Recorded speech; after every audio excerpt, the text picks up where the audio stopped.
Hola Abraham, muy bien, ¿y tú qué tal? Hola a todos, pues como verán, nuevamente estamos probando con un nuevo espacio, a ver qué tal funciona, a ver cuál les gusta más también. Cambiando mucho, pero Y bueno, pues entonces este espacio me parece que está también bastante adecuado. Em, pues el tema del que quisiéramos platicar un poco hoy es un tema que se ha puesto relativamente muy de moda en los últimos años. En realidad lleva ya bastantes años, pero es relativamente nuevo para la cultura occidental y es el tema de la meditación. Escuchamos muchísimo acerca de la meditación, vemos muchísimos lugares donde se practican meditaciones. En YouTube, si ustedes buscan, van a encontrar una cantidad así impresionante de videos de meditaciones de todo tipo, ¿no? Y hay también una práctica que ahora hasta hay coaching empresarial y que se ha puesto muy de moda, que es esto del mindfulness, ¿no? De hecho, yo recuerdo haber visto como algunas como publicidades acerca de escuelas donde se enseña con mindfulness, hay hasta cursos de negocios para negocios con mindfulness, se ha vuelto un tema muy presente, pero por lo mismo también es un tema que genera muchísimas confusiones, muchísimas ideas que a veces no son necesariamente las mismas para todos, ¿no? Entonces vamos a hablar un poco acerca de la meditación. sí, y además también como estas ideas de meditación moderna, contemporánea que se han ido implementando de repente no son más que un marketing elaborado para vendernos estas como ilusiones que hay o estos mitos que hay que a través de la meditación se buscan solo placeres mundanos y cosas muy superficiales que pues la meditación jamás ha considerado, ¿no? Que en realidad ahí también la meditación se ha visto separada pero al mismo tiempo adoptada por todas las culturas, ¿no? Y de repente nos encontramos con este mundo tan moderno, tan globalizado, que ha olvidado ciertas prácticas también dentro de la misma meditación, cuáles son los objetivos, cuáles son los puntos que uno que busca en la meditación o cuáles cosas podríamos buscar en este mundo que se presenta, ¿no? En estas circunstancias que además, por ejemplo, en el catolicismo nos damos cuenta que hoy la Iglesia Católica se ha formado más que una. Esto lo decía mucho Teresa de Calcuta, que ellas no eran una congregación de beneficencia, sino más bien una congregación religiosa. Y las congregaciones religiosas son eso, ¿no? No son clubs de aprobación social, ¿no? Como hoy de repente vemos aplaudir ciertas ideologías planteadas porque la iglesia ya había abierto sus puertas al mundo, pero también la iglesia en tantos dogmas se ha olvidado de este mundo espiritual, ¿no? Que también tiene muchos parámetros confusos, ¿no? Hablábamos en podcasts anteriores sobre la espiritualidad, ¿no? Cómo la espiritualidad ha sido olvidada por muchos, pero también es como el camino, ¿no? Eso mismo lo decía Greenberg.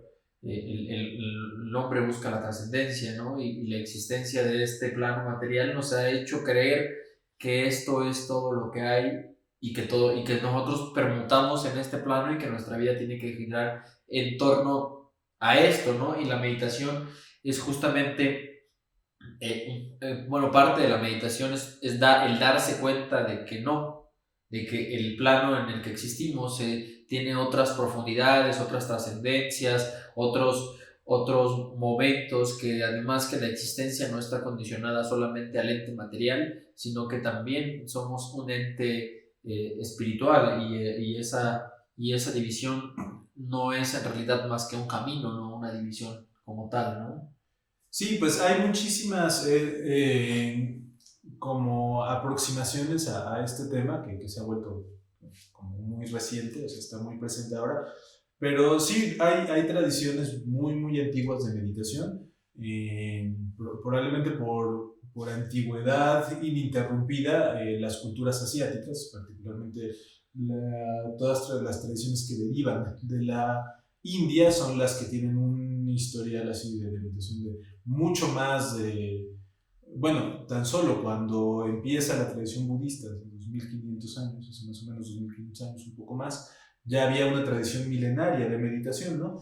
Y de hecho, la palabra meditación tal vez no es la más apropiada, es una traducción occidental, porque, bueno, además siempre que nos imaginamos a alguien meditando, nos imaginamos a alguien sentado en la posición de Sí, loto, viendo la imagen de Siddhartha. o en un paraje natural o algo así, ¿no?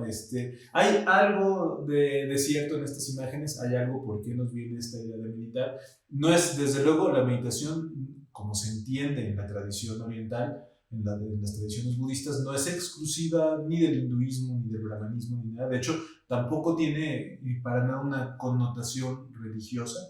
Es decir, no es que meditar sea una práctica budista, por ejemplo, o una práctica hinduista, o el jainismo también, ¿no? Que también utilizan la meditación. De hecho, la meditación se utiliza en prácticamente cualquier cultura, ¿no? Y en cualquier cultura donde haya una especie como de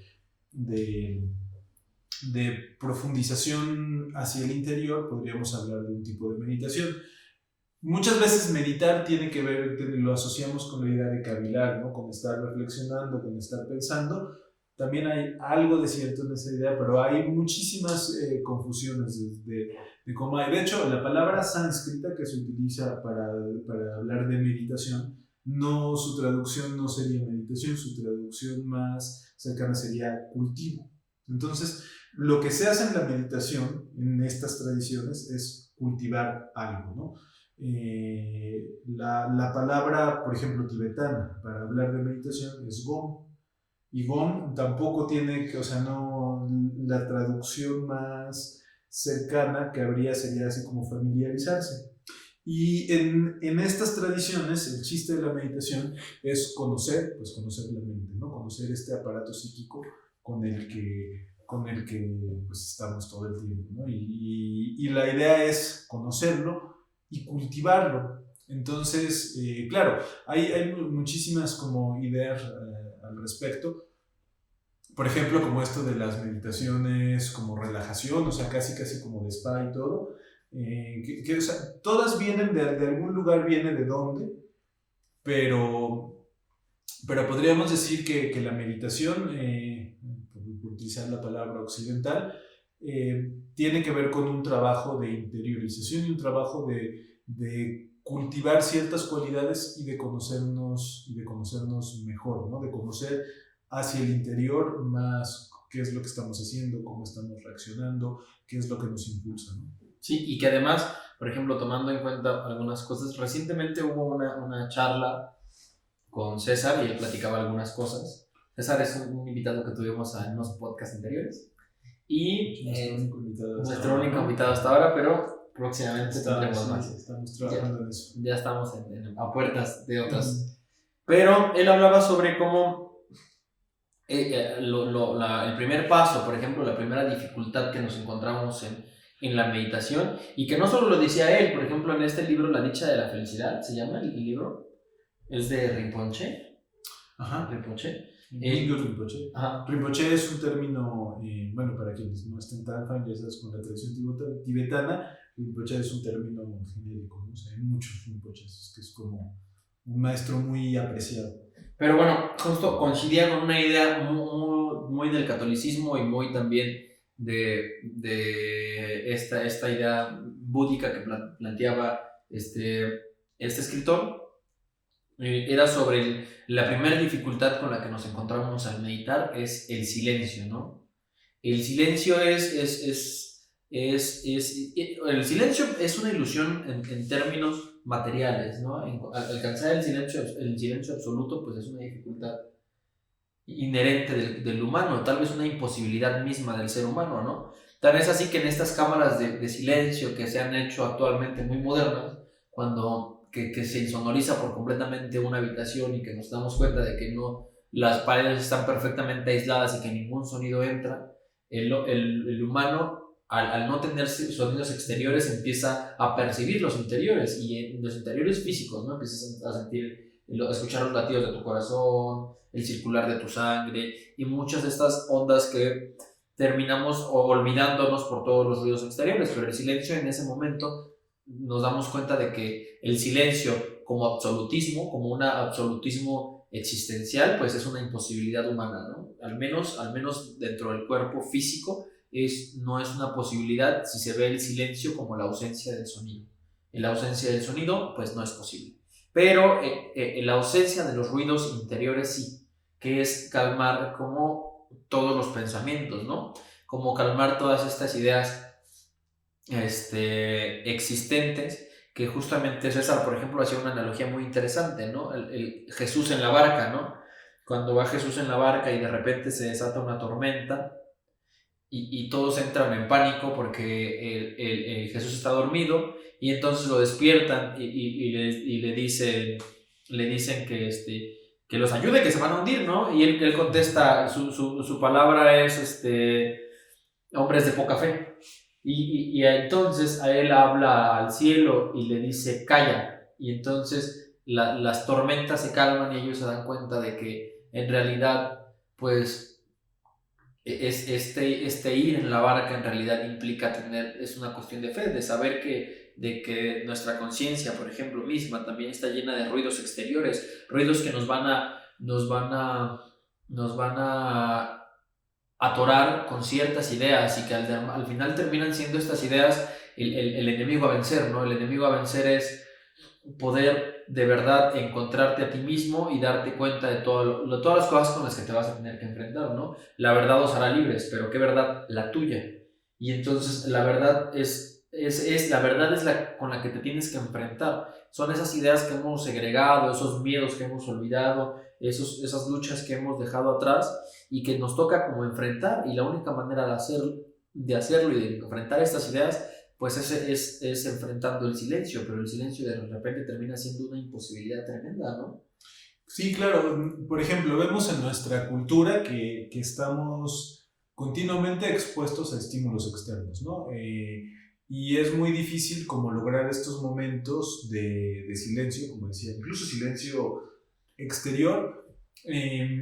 No solamente es muy difícil encontrarlos, sino que además usualmente rehuimos de estos momentos, ¿no?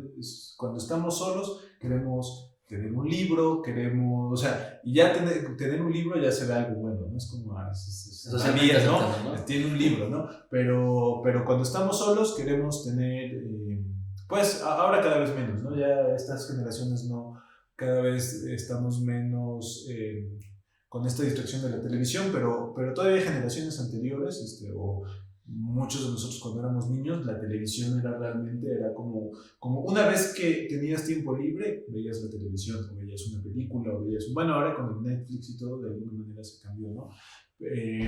Pero el internet se utiliza mucho como esta distracción, ¿no? Como tienes tiempo libre y vas a eso, ¿no? O si tienes tiempo libre, pones música o, les digo, leen un libro. Es decir, siempre el buscar algo en que centrar de alguna manera la atención y algo que nos entretenga, ¿no? Bueno, esto, justo esta misma como cuestión es algo más o menos en lo que se basa la meditación. Pero al revés, ¿no? La idea es poder cultivar o familiarizar la mente y poder, lo que usualmente pasa en esto es que nosotros tenemos una mente hiperactiva, ¿no? Nuestra mente está continuamente pensando en qué es lo que va a hacer, qué es lo que hizo. Entonces estamos totalmente, de ahí viene también uno de los malentendidos, ¿no? De la meditación, que es poner la mente en blanco, porque sí se trata de acallar este tipo de, o sea, se trata no necesariamente de acallar, sino de no dejarse arrastrar por este río de pensamientos y de emociones que tenemos, ¿no? Y siempre, o sea, si nosotros hacemos un pequeño ejercicio y tratamos de ponernos en silencio, tan solo tratar de quedarnos quietos y ponernos en silencio, vamos a descubrir que inmediatamente surgen pensamientos, emociones, sensaciones, obviamente corporales, ¿no? O sea, una típica cosa que pasa cuando nos quedamos quietos es que empezamos a sentir que el cuerpo no le va bien estando quieto, ¿no? Entonces, si estamos quietos, queremos empezar a mover las piernas o queremos empezar a mover las manos, o queremos empezar a mover la cabeza, o rascarnos, o dar comezón, ¿no? No solamente a nivel corporal, también empieza a pasar a nivel mental, ¿no? Entonces, si estamos quietos, vamos a empezar a ver pues es que ahorita viene alguien a la casa, entonces va a venir y va a pasar esto, o a recordar algo, ¿no? Pues tenía esto, ¿no? Y uno se enfrasca en estos como ríos de pensamientos y de sensaciones, y difícilmente podemos darnos cuenta de lo que está ocurriendo justo en este momento, ¿no? Entonces, una de las primeras, de los primeros pasos para la meditación, sobre todo en las tradiciones que vienen como de la India, es cultivar la atención. De hecho, por eso es esta idea del bhava, ¿no? De cultivar la atención. Usualmente nuestra mente es muy poco atenta, es increíblemente dispersa, ¿no?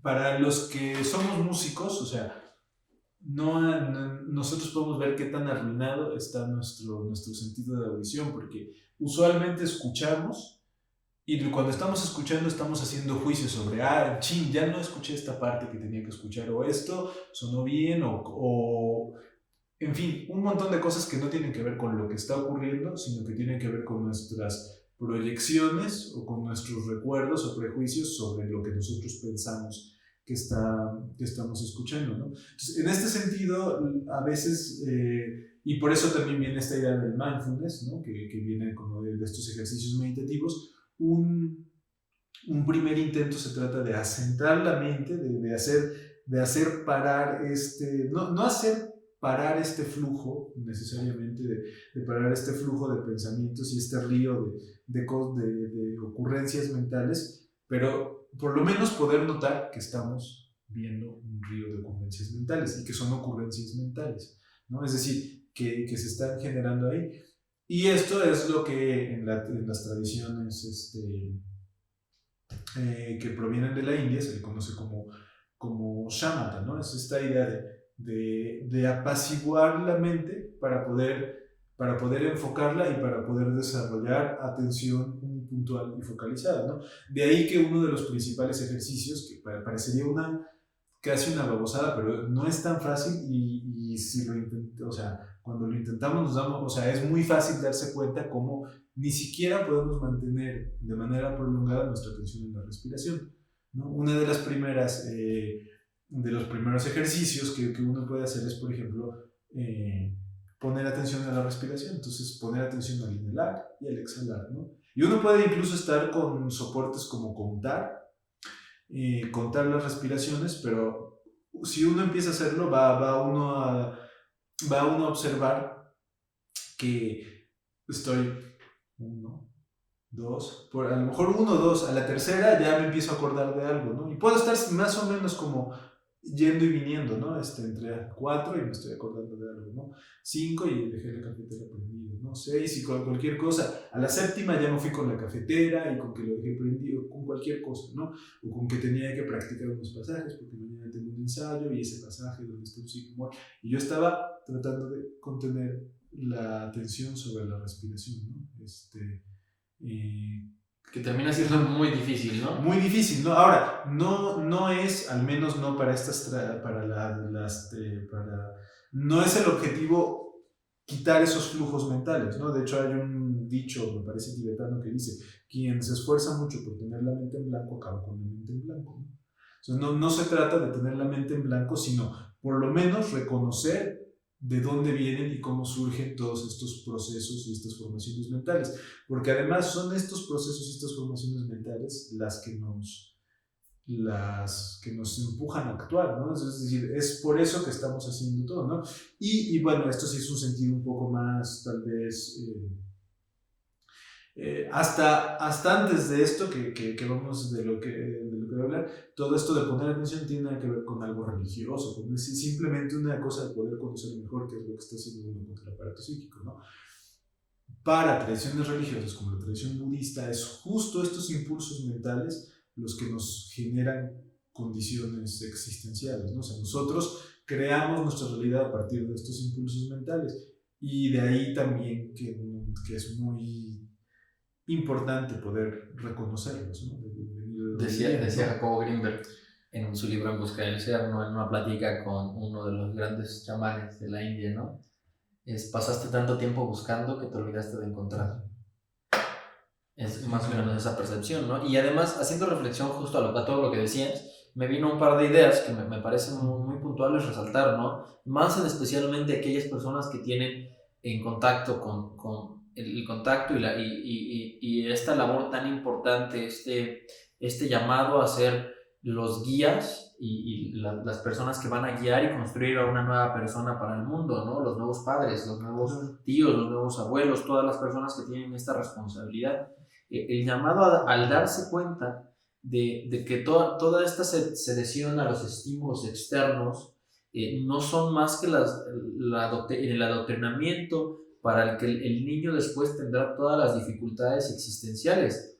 La consecuencia grave que tiene el hecho de que el padre, al momento de necesitar dispersar la atención del hijo para seguir con su actividad normal, tenga que utilizar un teléfono celular y ponérselo enfrente del niño y haciéndolo responder solo a ese tipo de estímulos, ¿no? O sea, o haciendo olvidar al niño que hay como creatividad, que hay otras cosas. Y entonces de repente nos encontramos en una sociedad en la locura, ¿no? En la locura en la que papá trabaja, mamá trabaja y los niños viven bajo el estímulo de la computadora, la tablet o el celular, ¿no? Están como en estas ondas que al final, a largo plazo, pues van a generar una segresión del ser humano, ¿no? Como persona, como esencia misma, en la que yo invitaría a las personas a reflexionar. Cada cuánto te detienes, el tiempo que le dedicas al celular a mirar el cielo, por ejemplo, o a contemplar un atardecer, ¿no? O sea, claro. Y alguien podría decir, pero ¿sabes qué? A mí el cielo me aburre, lo veo, me aburre y ver el atardecer me aburre y yo quiero ver mi celular. Y está fantástico, ¿no? O sea, ¿por qué pensamos, quienes como nosotros pensamos que la meditación es una cosa aconsejable? Bueno, porque a veces hay que saber por qué nos aburre el cielo, ¿no? O sea, ¿cuál es la razón por la cual uno puede decir por qué te aburre el cielo? Pues siquiera saberlo, ¿no? Porque a veces a veces vamos muy en automático en la vida, ¿no? Es decir, pensamos que si nos quedamos quietos, de hecho es un problema, ¿no? de nuestra sociedad, ¿no? Y podemos ver el tipo de circunstancias tan desfavorables que ha tenido, ¿no? Tenemos una sociedad donde pensamos que todo lo que, o sea, hemos construido una sociedad donde todo lo que somos en principio no es suficiente. Lo que somos en principio es algo que está mal. Es más, simplemente no tener ambiciones, no tener aspiraciones, se considera un tipo como de mentalidad conformista, como de mentalidad perdedora, cuando uno tiene que ir y aspirar a más. Y esto no es que necesariamente sea malo, pero genera una serie de confusiones. ¿Qué es exactamente? O sea, la cosa es, ¿por qué uno querría ir a más, no? O está bien, puede venir de una educación donde te dicen, pues tú tienes que estudiar y tienes que estudiar para tener un trabajo, tienes que tener un trabajo para hacerte de los medios materiales de tu subsistencia y tienes que hacerte de los medios materiales de tu subsistencia para poder pagar tu casa, poder pagar tus cosas y todo. Bueno, sí. Pero eso, digo, bien que mal, lo logra un sector de la población impresionantemente grande, ¿no? O sea, es decir, de unas o de otras formas, unos más, otros menos, pero ese tipo de cosas como tener un lugar donde vivir, sí hay, o sea, sí hay, pero no es un sector grandísimo tampoco, ¿no? Y bueno, ahí se podrían empezar a hablar de un montón de otras problemáticas como, bueno, ¿qué pasa con personas que tienen viviendas que son indignas, ¿no? Todas estas cosas, ¿no? Que dejemos esta idea. ¿Qué pasa con las personas que tienen acceso a una vivienda digna, ¿no? Es decir, por ejemplo, aquí se podría considerar que yo tengo una vivienda digna, ¿no? O sea, difícilmente se podría decir que no. Y como yo, sí hay muchísima gente, yo conozco una cantidad de personas que tienen muchas mejores condiciones de vivienda que la mía, ¿no? Y mucho acceso. Hay gente que tiene todo este modelo que se vende, ¿no? Tiene una familia, tiene un trabajo, tiene un que hacer. Si uno ve la cantidad de gente que puede decirse realmente satisfecha, la cantidad de gente que no tiene problemas, digamos, aflictivos, que no tiene miedos, que no tiene, o sea, que está en paz con eso, pues uno va a ver que eso no era suficiente para estar feliz, ¿no? Sí, que además te encuentras con dificultades. A mí me pasó recientemente, como anécdota platicando, fue que esta semana pasada, la anterior, he tenido muchas actividades, todo el tiempo andar de un lado para otro, haciendo una cosa y haciendo otra después, ¿no? Jamás con el tiempo suficiente para detenerte, ¿no? Y de repente, el lunes pasado, tuve tiempo, nos fuimos de viaje con mi papá, y te encuentras como salimos, relajas, estamos aquí a las faldas de la montaña, y era como esta necesidad de tener que hacer algo, como esta angustia Sí, claro. de tener, y por ejemplo, Rinpoche la planteaba muy bien en su libro, ¿no? De repente la dificultad del inexistente, existente de la meditación, además del silencio, viene la segunda pauta, ¿no? Que es la calma. Claro. Alcanzar la calma con todos estos estímulos, con todas las ideas que surgen de repente para centrarnos en hacer algo o no hacer algo es muy, muy difícil, ¿no? Sí, absolutamente, ¿no? A lo mejor ahora que dices eso, me viene a la mente uno de nuestros podcasts muy recientes, donde hablábamos del miedo y además podemos aprovechar un poco para contestar uno de los comentarios que nos habían hecho acerca de si es posible que haya un hombre sin miedos, ¿no? Y si no el miedo... Google nos respondió Google antes. sí, respondió antes, ¿no? Google acepta el reto, a ver si es cierto. Pero, entonces, acerca de si el miedo, no había una especie como de miedo razonable, ¿no? Y ahora que decías esto, ¿no? De esta, como que siempre esta ansia, incluso en situaciones de peligro, uno podría, de hecho, es más probable que uno reaccione mejor si está en calma, porque te permite enfocar la atención como a lo que es, ¿no? Una cosa que nos pasa mucho, yo apenas había tenido muchas estas pláticas, es usualmente llegamos y en cualquier circunstancia, no solamente en un ejemplo así de, pues yo llego y veo este cuarto, o sea, en todo, ¿no? Con las personas, con nuestra vida, con todo. O sea, llegamos y decimos, bueno, pero como que le falta esto, ¿no? Yo podría decir, a este cuarto le falta, no sé, ahora no se me ocurre, le falta, pero pues decir a esa puerta le falta un pedazo, ¿no? Porque la puerta que está aquí enfrente de nosotros tiene un pedazo, había termitas y se ve que se la comieron, ¿no? Bueno, en realidad a esta puerta no le falta nada, la puerta es lo que es, ¿no? Yo tengo una idea donde pienso que esta puerta, además esa idea es correcta, pero no importa, ¿no? Donde pienso que esa idea es, sé que en algún momento la puerta tuvo todo su pedazo, pero eso es una puerta que ya no está aquí, o sea, eso está en mi idea. Lo que está ahí es una puerta que le falta un pedazo, ¿no? Ahora, ¿cómo voy a reaccionar yo con eso? Puedo reaccionar de muchas maneras. Puedo decir, pues en realidad no afecta en absolutamente nada, no me preocupa. Es más, se ve bonita y es una forma curiosa. O también puedo empezar a estar aterrado y preocupado de que a lo mejor por ahí, por la puerta, se van a meter insectos, ¿no? O como si no se pudiera meter por las ramuritas más chiquitas, ¿no? O diciendo, no, pero es que esta puerta se ve muy fea, ¿no? Y así puede uno empezar, ¿no? Y bueno, ¿por qué se ve muy fea la puerta? No, pues porque las puertas bonitas se ven completas. Y de ahí ver de dónde viene todo esto, que en algunos casos nos puede, digo, el ejemplo de la puerta es tal vez muy sencillo, pero a veces sí hacemos con las personas, ¿no? Si tenemos con nuestros papás, o los papás con los hijos, o con las parejas, ¿no? Pensamos, ¿no? Pero mi pareja, pues sí, está bien, todas partes, pero no sería mejor que tuviera esto, ¿no? Que mi pareja pudiera como hacer esto, ¿no? O sea, yo quisiera que mi pareja supiera más de música y que entonces me pudiera, bueno, eso no es real, ¿no? O sea, son deseos míos, puede ser, pero es importante, justamente la meditación nos permite decir, bueno, ¿por qué tiene uno ese deseo? ¿No? O sea, es al observar nuestros deseos, tal vez ahora como que hice un salto súper grande, ¿no? Pero al tener la mente en calma y la mente no obnubilada y no súper nublada por otro tipo de cosas, al poder observarlas con cierta distancia, o sea, como que al salirnos o sea, es como tenemos un río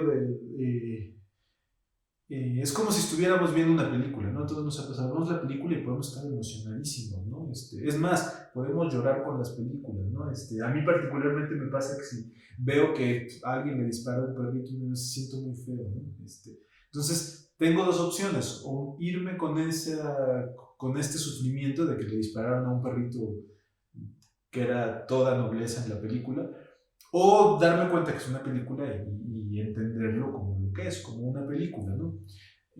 Lo mismo puede pasar con este flujo que tenemos, ¿no? Podemos irnos con nuestro flujo y nuestro deseo de que yo quisiera que la puerta tuviera esto, yo quisiera que en mi trabajo las cosas fueran diferentes, yo quisiera que mis papás fueran diferentes, mi pareja, mis amigos, todo, y entonces vernos o tomar cierta distancia y darnos cuenta que en realidad esos son flujos mentales que vienen de algún lado. Y si nosotros logramos ir escarbando sobre estos lugares de donde vienen, nos vamos a dar cuenta que en realidad muchas veces cosas como el querer que la puerta esté completa o que mis papás reaccionen de cierta manera, no tiene nada que ver ni con mis papás, ni conmigo, tiene que ver a veces con simplemente miedos que además no se van a resolver con esa situación, o con aversiones que no se van a resolver con esa situación. Sí, que además me gustaría aquí como tomando en cuenta todo lo que mencionaste, ¿no? Como centralizar estas ideas que hemos venido manejando, ¿no? Que son miedo, apegos, y anterior a esta tuvimos esta de los problemas mentales, ¿cuál fue? ¿De las aflicciones? Aflicciones mentales, ¿no? Que son cosas que vienen a congregarse, a encontrarse en un punto, ¿no? Nosotros mismos. Nosotros somos un cúmulo de apegos, un cúmulo de miedos y un cúmulo de aflicciones. Ahora, ¿cuál es la cura para todo esto? Pues no es una pastillita, obviamente, ¿no? No es agarrar y meterte Prozac todos los días, cada 8 horas, 200 miligramos. Sí, Esa no es la solución para encontrarte con estos conflictos, porque al final la verdad os hará libres y hay que buscar la verdad, que es justamente llegar a esta conclusión tan importante, ¿no? Meditar para encontrar el camino, que no hay un camino y quisiera yo aclarar como esta idea, ¿no? Porque no estamos hablando de cómo sentarte y cuáles son las posiciones de la meditación y qué tengo que pensar cuando voy a meditar. Porque el mismo Greenberg lo decía, ¿no? Él hablaba, por ejemplo, en una de sus entrevistas, de cómo él había percibido un cierto tipo de meditación. Pero, por ejemplo, él mismo fue a buscar cientos de diferentes tipos de maneras de meditar. Al final, el meditar, véase como se vea, es un encuentro contigo mismo y de alguna manera, desde la perspectiva, entiéndase como se quiera entender, con Dios vivo que está dentro de ti, o Dios externo que forma parte del todo, ¿no? La meditación nos lleva a encontrar este punto y este tipo de ideas, este tipo de conjunto de cosas que nos aprisionan como personas, ¿no? Porque al final la libertad, aunque la libertad también es algún tema muy complejo y muy difícil de tratar, la libertad al menos moral, personal, que es esa libertad que nos permite ser de alguna manera felices, y si no ser felices, estar en paz, y si no estar en paz, al menos estar en calma. Esa libertad que nos permite tomar ese flujo de camino, pues se ve aprisionada por todos estos constructos sociales que no hay otra manera de enfrentarlos más que alcanzando dos caminos, ¿no? Que son básicos, ¿no? Silencio y calma. Y no en el absolutismo del silencio y no en el absolutismo de la calma, sino en el silencio de acallar las ideas para poder tener un encuentro personal con las ideas, ¿no? El San Juan Pablo II, ¿no? Para los católicos, él decía, ¿no? Tener un encuentro personal con Cristo, que esa es la percepción por ejemplo, de lo que te hablaba de la meditación contemplativa, ¿no? Que era la idea de encontrarse con Jesús en el camino para poder encontrar este camino, para poder seguir este camino y encontrar todas estas ideas, ¿no?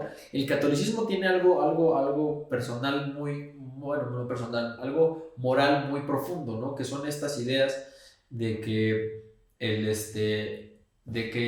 en el camino en el que vamos transcurriendo necesitamos liberarnos y entender que como humanos somos parte de un proyecto que pues trasciende nuestro propio ser, ¿no? Que es, nosotros no somos causales ni causalidades de todo lo que sucede en este mundo, ¿no? Sino más bien somos partícipes de él mismo y que por consecuencia pues no podemos controlar ni siquiera el flujo de mi cabello en la cabeza, ¿no? Entonces somos parte de este flujo y soltar, ¿no? Soltar cosas, entender, encontrarte y encontrar a los demás en ti mismo, que esa es como la dificultad profunda de la meditación, ¿no? Al final la meditación tampoco es una práctica egoísta. Sí, no, al contrario, ¿no? Justamente, de hecho hay meditaciones, por ejemplo, en la tradición budista hay una meditación donde uno, en un estado meditativo, en un estado de absorción meditativa, intercambia el sufrimiento de los demás por uno mismo, ¿no? Bueno, ese es otra, eh, ir a un punto como muy específico de una tradición meditativa. De lo que decías, eso a lo mejor estaría interesante también.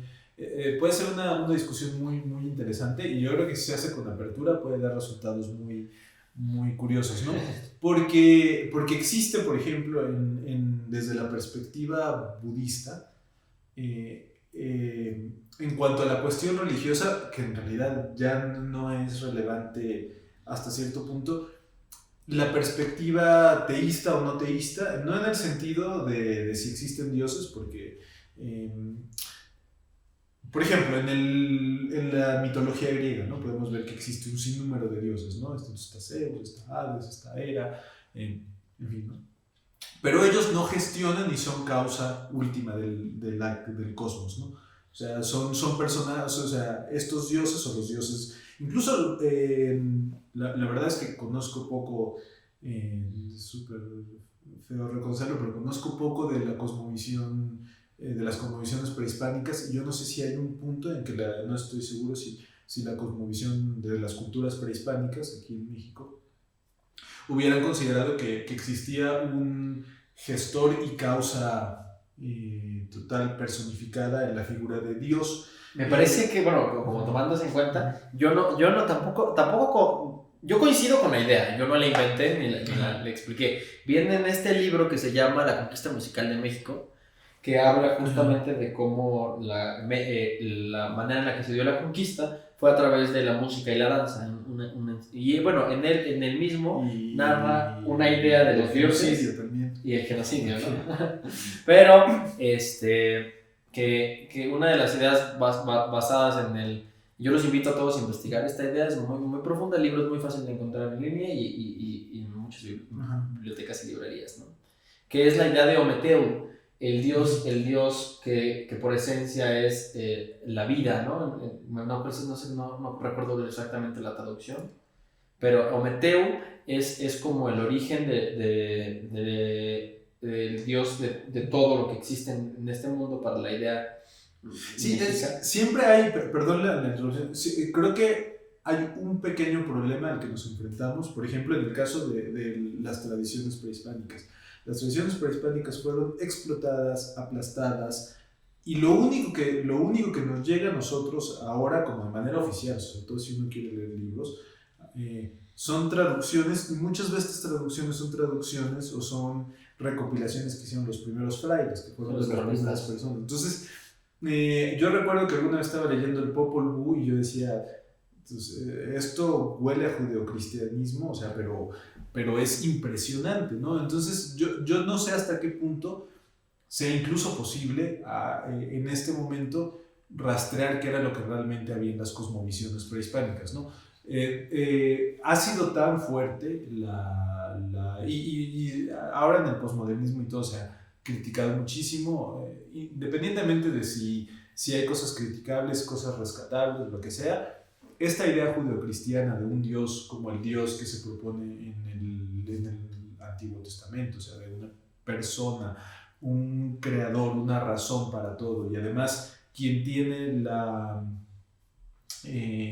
digamos que la omnipotencia, omnisciencia y de distribuir, y que además gestiona la creación, es una idea que que por ejemplo no se comparte en la perspectiva budista. En la perspectiva budista, no, incluso si hay dioses, no existe, es decir, no existe una personificación separada que sea esta idea de un creador, ¿no? Esta idea de un gestor, ¿no? Por eso les decía que podría ser interesante como una acerca de esta perspectiva teísta y de la perspectiva no teísta.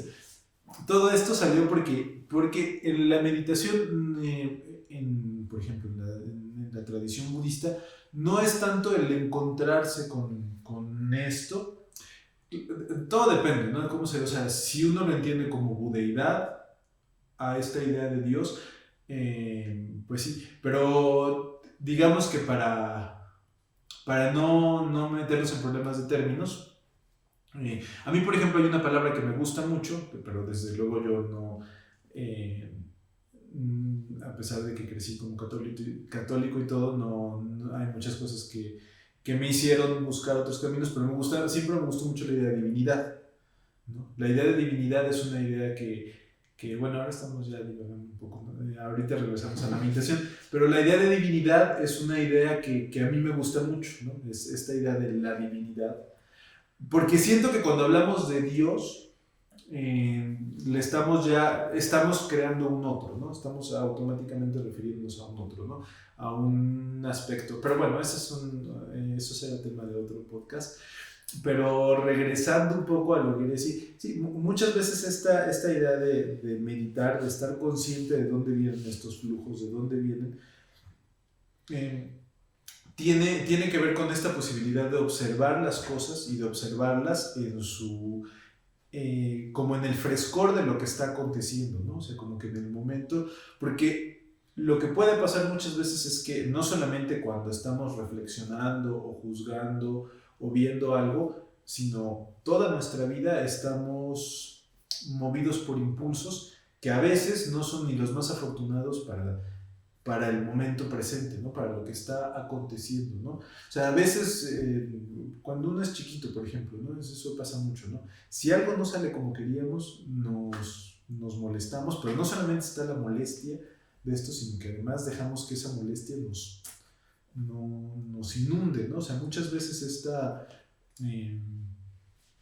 esta cuestión viene de un lugar donde hay mucha molestia, ¿no? Yo creo que sí, todavía puedo compartir brevemente unas de las experiencias pues que a mí me dejó la meditación. Yo tenía una gatita que le quería mucho, que se llamaba Clara Schumann, y un día salió, ¿no? Salió la gatita, ¿no? Y nunca regresó. Y a mí me causaba muchísima tristeza,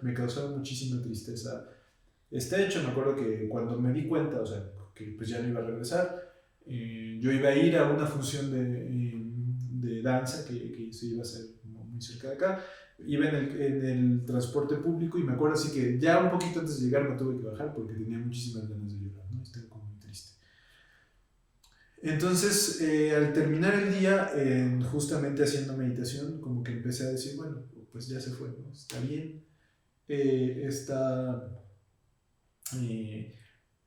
pues ya, o sea, independientemente como esté, yo necesito hacer, obviamente si aparece y todo, y voy a dejar todo para que regrese, haré la búsqueda que sea necesaria, pero este tipo de aflicción, de sentimiento como muy, muy de pesar porque no estaba, como que de repente dije, bueno, hay que soltarlo, ¿no? Y justo en el momento de soltarlo, llegó con toda claridad una cosa que me llegaba y me decía, no, espérate, ¿cómo va a estar tranquilo si ella podría estar sufriendo, podría estarlo pasando muy mal, podría estar, o sea, en ese mismo momento, ¿no?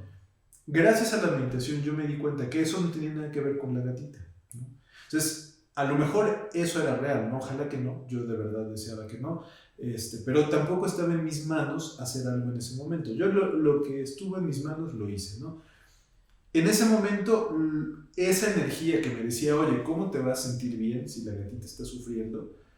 Era esto que le decimos ego, ¿no? Que también después se había que hablar, pero era una parte de mi yo que lo que me estaba era diciéndome a mí, espérate, esa energía que tú canalizabas a ella, yo estoy acostumbrado a que se vaya a ella, yo estoy habituado a que esta energía psíquica se la destines a Clara Schumann. Si no está ella, me molesto porque no sé qué hacer con esa energía, ¿no? Entonces, por ejemplo, ese es el tipo de cosas que yo una vez que entendí eso, pues era mucho más fácil recanalizar esa energía y poner esa energía psíquica en una cosa que fuera mucho más provechosa, porque yo no iba a generar nada por tener culpa y por sentirme y por tener que seguir sufriendo por esto, ¿no? Yo creo que este tipo de cosas puede pasar mucho y la meditación, no, o sea, el darse cuenta, el estar consciente de nuestros procesos psíquicos nos ayuda mucho a esto, ¿no? Y creo que estamos cerca de los 50 minutos de la. Entonces tal vez vayamos cerrando. Sí, y bueno, tomando en cuenta todas estas ideas, es invitarlos al silencio, a la reflexión y a la calma, que son cosas muy complejas, ¿no? Más en estos tiempos que estamos viviendo, en estas circunstancias tan únicas e irrepetibles, ¿no? Que podrían ir para mejor o podrían ir para peor, pero mucho tiene que ver la manera en la que vemos el mundo, ¿no? Decía un escritor que me gusta mucho, Yoshkas, los ojos, el mundo es el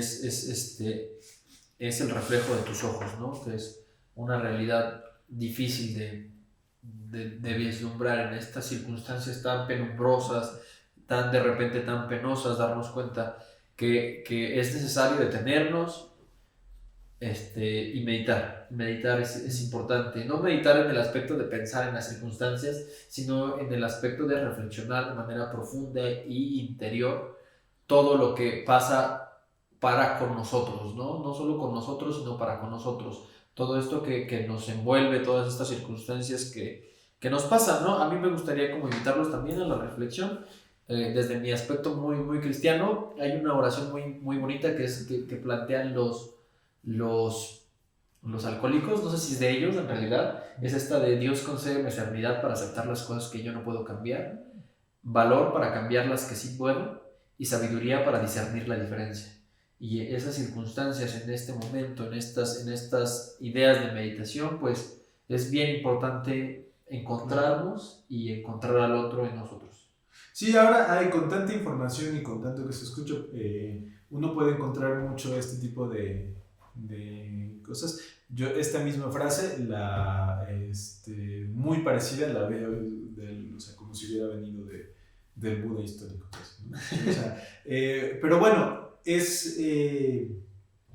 yo creo que esta invitación a explorar el tipo de meditación, el tipo de ejercicio de autoconocimiento que esté a su alcance, que haga como, ¿cómo se dice? Como que clic con uno, es súper importante, ¿no? Yo creo que valdría la pena, ahora sí, siempre decimos, solamente lo hemos hecho una vez, pero ahora sí valdría la pena hacer una segunda parte, específicamente retomando muchas cosas de este tema, pero bueno, yo nada más para finalizar quisiera como comentarles, ¿no?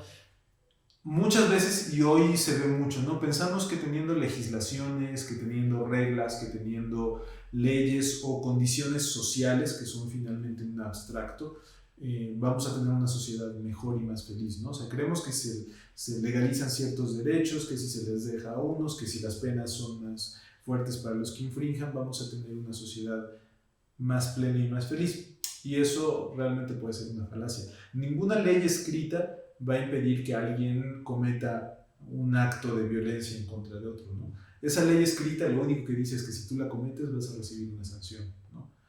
Pero realmente el camino a eso es un camino que tiene que venir del autoconocimiento.